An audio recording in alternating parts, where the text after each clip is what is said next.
రేవంత్ రెడ్డి గారు ఈ జిల్లా నుంచి ఎన్నికై రాష్ట్ర ముఖ్యమంత్రిగా కావడం మరి ఈ జిల్లాకి ఈ దశ మారబోతుందని చెప్పి నేను భావిస్తున్నాను.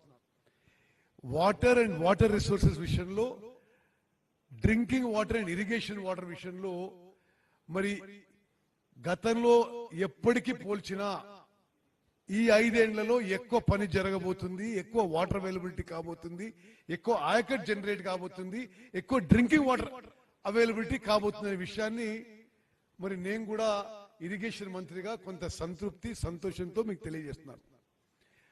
కొంత మనం బ్యాక్గ్రౌండ్కి పోతే ఇక్కడ I find many senior journalist who have come from Hyderabad. నేను ఒక 3-4 మినిట్స్లో కొంత ఇరిగేషన్ బ్యాక్గ్రౌండ్ చెప్పాల్సిన సందర్భం అని చెప్పి నేను భావిస్తున్నా.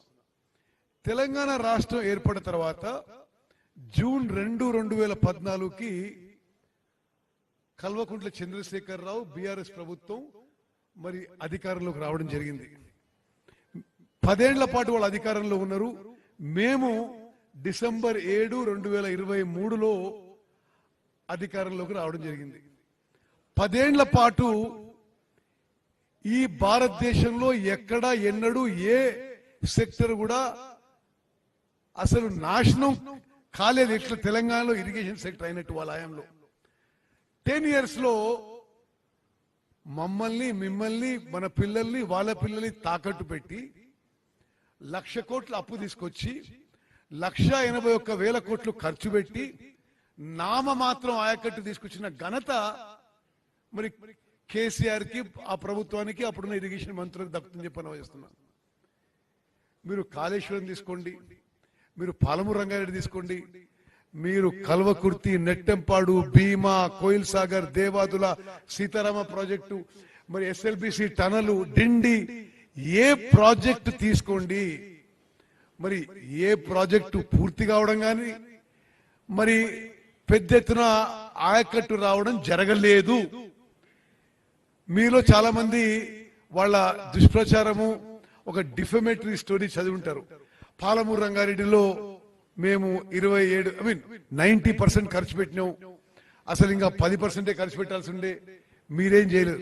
వాస్తవం ఏంటంటే అసలు ఉమ్మడి మహబూబ్ నగర్ జిల్లాకి, జిల్లా అవసరాలకి వాటర్ సోర్సు జూరాల నుంచి శ్రీశైలం షిఫ్ట్ చేయడమే ఘోర తప్పిదం. అది ఉమ్మడి మహబూబ్ నగర్ జిల్లా ప్రయోజనాలకి అసలు చాలా చాలా నష్టం చేసింది, డ్యామేజ్ చేసింది. The shifting of swords from Jurala to Srisailam huge blunder. మరి ఇంకా లోపల తీసుకుపోయి ఎక్కువ పంపింగ్ చేసి 0 ఆయకట్టు ఇవ్వడం జరిగింది. అసలు ఆశ్చర్యం, వాళ్ళు చేసే దుష్ప్రచారం ఎంత ఘోరంగా ఉందంటే ఏదో వాళ్ళు గొప్పలు సాధించినట్టుగా 27,000 కోట్లు ఖర్చు పెట్టి 1 ఎకరం ఆయకట్టు కూడా పాలమూరు రంగారెడ్డిలో ఇవ్వని ఘనత ఆనాటి బీఆర్ఎస్ ప్రభుత్వం అని చెప్పి ఉమ్మడి మహబూబ్ నగర్ జిల్లా ప్రజలకి మరోసారి గుర్తు చేస్తున్నాం. అదేవిధంగా వాళ్ళు జూన్ 2014లో అధికారంలోకి వచ్చి 10 ఏళ్ల పాటు Kalwakurthy lift irrigation scheme pending లోనే ఉంది, భీమా పెండింగ్ లోనే ఉంది, కోయిల్ సాగర్ పెండింగ్ లోనే ఉంది, మరి నెట్టెంపాడు పెండింగ్ లోనే ఉంది. అంటే అన్ని ఇరిగేషన్ ప్రాజెక్టులు ఏది ముందుకు పోలేదు ఉమ్మడి మహబూబ్ నగర్ జిల్లాకి. సిమిలర్లీ మీరు మా జిల్లా నల్గొండ జిల్లా చూస్తే ఎస్ఎల్బిసి టనలు 10 ఏళ్లలో ఏం కాలే, డిండి ఏం కాలే. మరి అటు ఖమ్మం పోతే సీతారామ ప్రాజెక్టు 1 ఎకరం ఆయకట్టు రాలే, 8,000 కోట్లు ఖర్చు పెట్టిండ్రు. మరి కాళేశ్వరం సంగతి మనకు తెలుసు, 1,00,000 కోట్లు ఖర్చు పెట్టి వాళ్ళ హయాంలోనే డిజైన్ చేయబడ్డది, నిర్మించబడ్డది, వాళ్ళ హయాంలోనే కూలిపోయింది. సో దీని సారాంశం ఏంటంటే ఇరిగేషన్ సెక్టర్ ని పూర్తిగా ధ్వంసం చేసింది గత బీఆర్ఎస్ ప్రభుత్వం. ఇక వాళ్ళకి ఇరిగేషన్ గురించి మాట్లాడే అర్హత లేదు అని చెప్పి నేను మనం చేస్తున్నా. ఈరోజు ఈ 2-3 రోజుల ఒక పెద్ద మనిషి సీఎం గారికి నాకు లెటర్ రాస్తున్నాడు, ఈ పంపుని ఇట్లా ఆపరేట్ చేయాలి, ఈ పంపుని ఇన్ని గంటలు ఆపరేట్ చేయాలి. అసలు నిజంగా కొద్దిగా సిగ్గుపడాలి. మీరు ఇరిగేషన్ లో మీరు చేసిన పనులకి ఈ రాష్ట్రం ఇప్పటికీ ఆ భారం మోస్తున్నది. ఇది ఆ 1,00,000 కోట్ల భారం మొత్తం ఖర్చు పెట్టింది. ట్యాక్స్ పేయర్స్ మనీ, లోన్స్ అన్ని ఇంక్లూడ్ చేసి 1,81,000 crores ఖర్చు పెట్టినారు వాళ్ళు. నా మాత్రం ఆయకట్టు వచ్చింది. ఇప్పుడు వాళ్ళేదో మరి సూచనలు సలహాలు లేఖలు రాయడం ఇది చాలా విడ్డూరంగా విచిత్రంగా ఉంది. నేను ఆన్ రికార్డ్ చెప్తున్నా, ఉమ్మడి మహబూబ్ నగర్ విలేకరులు కూడా నోట్ చేసుకోండి. కృష్ణా నదీ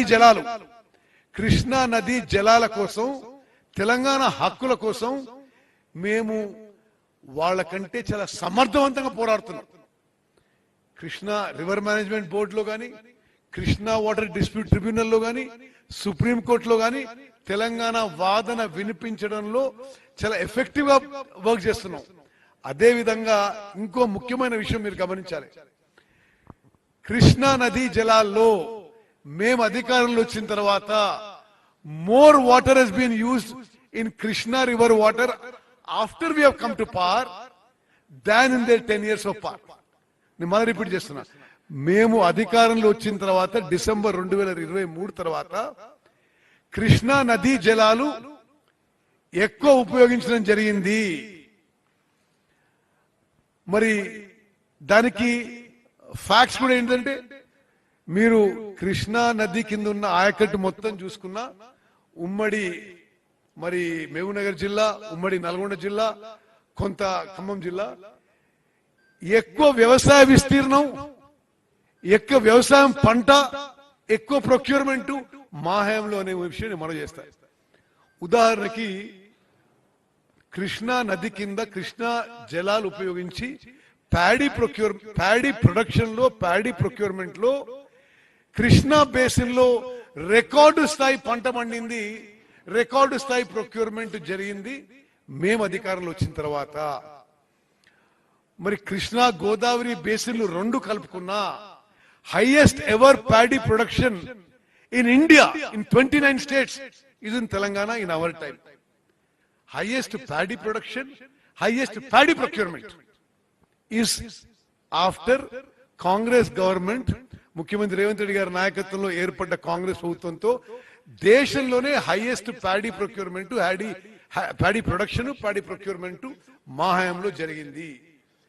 ఇప్పుడు దాన్ని ఒక విచిత్రంగా వికారంగా ఎవరో దాని గురించి మాట్లాడితే ఫ్యాక్ట్స్ అండ్ ఫిగర్స్ ఉన్నాయి. నేను పదే హైదరాబాద్ లో మీకు విడుదల చేస్తున్నా, మీకు రేపెల్లుండి మళ్ళీ విడుదల చేస్తా. అంటే కృష్ణా నదీ జలాల్లో మేము ఎక్కువ నీళ్ళు ఎట్లా ఉపయోగించినాం, ఎక్కువ అగ్రికల్చర్ ఎకరేజ్ ఎట్లా వచ్చింది, ఎక్కువ ప్యాడీ ప్రొడక్షన్ ఎట్లా వచ్చింది, ఎక్కువ ప్యాడీ ప్రొక్యూర్మెంట్ ఎట్లయింది. మరి ఆ విషయం మీకు మనవి చేస్తూ, ఈ సంవత్సరం ఈ యాసంగి పంటలో భారతదేశంలోనే ఒక రికార్డు, ఈ రోజుకి మేము 71.5 లక్షల మెట్రిక్ టన్ల వరి ధాన్యం కొనుగోలు చేసినాము. 71.5 lakh metric tons. It is a record in India. 29 రాష్ట్రాల్లో భారతదేశంలో యాసంగి పంటలో మరి డాష్ మీద ఉన్న గౌరవ ముఖ్యమంత్రి వర్యులు, మంత్రులు, ఎమ్మెల్యేలు మీకు అందరూ కూడా మనవి చేస్తున్నా, ఇండియాలో మొత్తంలో యాసంగి పంటలో ప్రొక్యూర్ చేసిన వరి పంటలో ఇండియా మొత్తంలో 60% తెలంగాణ నుంచి ప్రొక్యూర్ అయింది. ఈ ప్రొక్యూర్మెంట్ పూర్తయ్యే సమయానికి మొత్తం భారతదేశంలో యాసంగి పంటలో ప్రొక్యూర్ అయ్యే paddy 75% will be from Telangana. Government of India officially declare చేసింది Telangana is number 1 rice producing state in the country అని. Now we are not only number 1 producing state, we are number 1 procurement state. Telangana rice ఇప్పుడు ఫుడ్ కార్పొరేషన్ ఆఫ్ ఇండియా ద్వారా మరి వివిధ రాష్ట్రాలకి భారత ప్రభుత్వం మా దగ్గర తీసుకుని వివిధ రాష్ట్రాలకు ఇవ్వడం జరుగుతుంది. ఈ విషయం కూడా జరుగుతుంటే రిలేటెడ్ టు ఇరిగేషన్ కాబట్టి. నౌ అంటే ఒక్క విషయం చెప్పి నేను స్విచ్. భారత ప్రభుత్వం పూర్తి స్థాయిలో కోఆపరేట్ చేయకున్నా, అంటే ఉదాహరణకి ఈ యాసంగి పంటలో భారత ప్రభుత్వం కేవలం 51 లక్షల మెట్రిక్ టన్నులు కొనుగోలు చేసినా మేము మరో 6,600 కోట్లు ఖర్చు పెట్టి 75 లక్షల మెట్రిక్ టన్నులకు తగ్గకుండా తెలంగాణ వరి రైతుల నుంచి మా ప్రభుత్వం కొనుగోలు చేస్తుంది. మేము అధికారం వచ్చిన తర్వాత కేంద్ర ప్రభుత్వం మా దగ్గర కొన్న బియ్యం కంటే, ఇది తెలంగాణ ప్రొక్యూర్మెంట్ కంటే 16,649 కోట్లు అదనంగా మా ప్రభుత్వం ఖర్చు పెట్టి తెలంగాణ రైతుల నుంచి వరి కొనుగోలు చేయడం జరిగింది. ఇది just in brief about procurement. నేను ఒక సెంటెన్స్ తో ముగించుకొని ముఖ్యమంత్రి గారు మాట్లాడాలని కోరుతాను. ఈ యొక్క విజిట్ యొక్క సమరీ, మరి ఉమ్మడి మహబూబ్ నగర్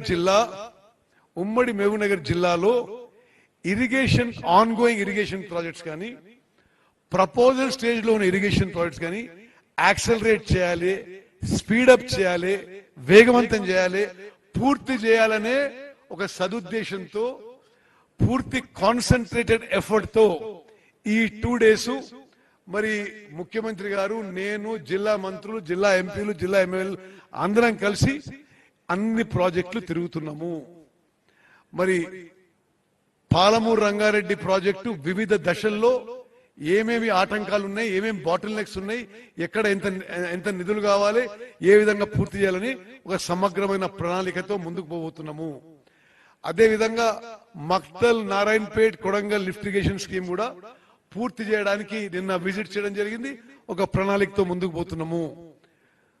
కల్వకుర్తి, నెట్టెంపాడు, భీమా, కోయిల్ సాగర్ ఈ ప్రాజెక్టులు కూడా చాలా కాలం నుంచి పెండింగ్ లో ఉన్నాయి. ఈ ప్రాజెక్టు కూడా పూర్తి చేయడానికి నిన్న ఈ రోజు ప్రాజెక్టులు సందర్శన, inspection, review with concerned officers and ఇట్లా ఇది పూర్తి చేయడానికి ఏ విధంగా మేము ముందుకు పోతామో ఒక ప్రణాళిక, ఒక ప్లాన్ ఆఫ్ యాక్షన్ తోని ఈ 2 రోజుల పర్యటన చెప్పి నేను మనవి చేస్తున్నా.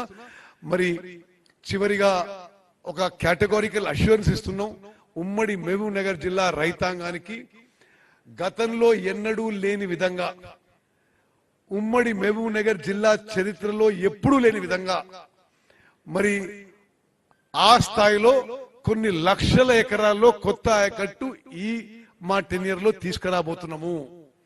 ఈ మా టెన్యూర్ లో పాలమూరు రంగారెడ్డి, మక్తల్, నారాయణపేట్, కొడంగల్, కల్వకుర్తి, భీమా, కోయిల్ సాగర్, నెట్టెంపాడు ఈ ఇరిగేషన్ స్కీమ్స్ అన్ని కూడా ఈ టెన్యూర్ లో పూర్తి చేయబోతున్నాము. అదేవిధంగా గూడెందొడ్డి రిజర్వాయర్ ఎక్స్పాండ్ చేయడానికి, కెపాసిటీ ఎన్హాన్స్ చేయడానికి, భూత్పూర్ రిజర్వాయర్ కెపాసిటీ ఎక్స్పాండ్ చేయడానికి, కృష్ణా అండ్ భీమా నదులపై అదనంగా బ్రిడ్జ్ కమ్ బ్యారేజీలు నిర్మాణం చేయడానికి ఒక ప్రణాళికతో ముందుకు పోతున్నాము. Land acquisition, R&R and any forest related issues ఈ వచ్చే 6 నెలల్లో పూర్తిగా ఉమ్మడి మహబూబ్ నగర్ జిల్లాలో మరి 100% పూర్తి చేస్తామని చెప్పి కూడా మరి మహబూబ్ నగర్ ప్రజలందరికీ, రైతాంగాలందరికీ మేము మాటిస్తూ మరి ఇంకా ఎక్కువ సమయం తీసుకోకుండా గౌరవనీయులు ముఖ్యమంత్రి వర్యులు రేవంత్ రెడ్డి గారు మాట్లాడాలని కోరుతాను.